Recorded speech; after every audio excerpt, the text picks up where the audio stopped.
চীনের জন্য ভারতের ব্রহ্মোস মিসাইল এত বেশি চিন্তা যে স্বয়ং চীন এটা মেনেছে ভারতের ব্রহ্মোস মিসাইলকে আটকানো যাবে না। এই কারণেই চীনা সেনার think tank Chinese academy of military সায়েন্সের মতে এই বছরই দুবার চীনের সেনা ব্রহ্মোসের মতো দুনিয়ার সবথেকে ঘাতক মিসাইলকে আটকানোর প্র্যাকটিস করবে।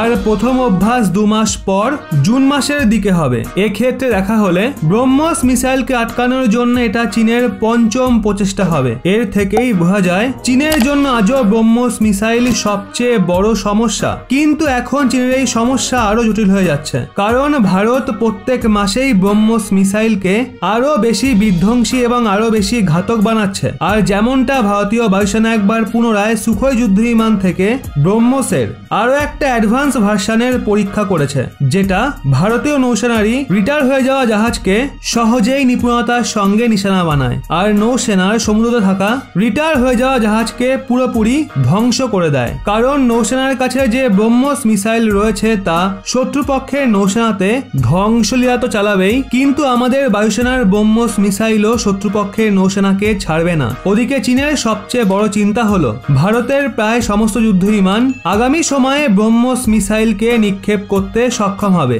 আর যেমনটা এখনো পর্যন্ত সুখোইয়ের কেবল 40টা যুদ্ধ বিমানকে ব্রহ্মোস মিসাইল নিক্ষেপ করার জন্য সক্ষম বানানো হয়েছে, কিন্তু খুব শীঘ্রই MiG-29 ছাড়া সবচেয়ে অত্যাধুনিক রাফায়েল এবং দেশের স্বদেশী তেজসও ব্রহ্মোস মিসাইলকে ফায়ার করতে সক্ষম হবে। কিন্তু তেজসের জন্য ব্রহ্মোস মিসাইলের একটা আলাদা লাইট ভার্সনের ওপর কাজ করা হচ্ছে। এখন এক্ষেত্রে দেখা হলে ভারত ভূমি, আকাশ এবং সমুদ্র থেকে ব্রহ্মোস মিসাইলের এমন বৃষ্টি ঘটাতে সক্ষম রয়েছে যে চীনের মিসাইল ডিফেন্স সিস্টেমের জন্য ভারতের ব্রহ্মোস মিসাইলকে সামলানো অসম্ভব হবে। তো বন্ধুরা, আপনাদের কি মনে হয় চীন কি এইবারের প্রচেষ্টায় ব্রহ্মোসকে আটকাতে সক্ষম হবে, নাকি চীনের সেই ক্ষমতাই নেই? কমেন্টে আপনার মূল্যবান মতামত অবশ্যই জানান।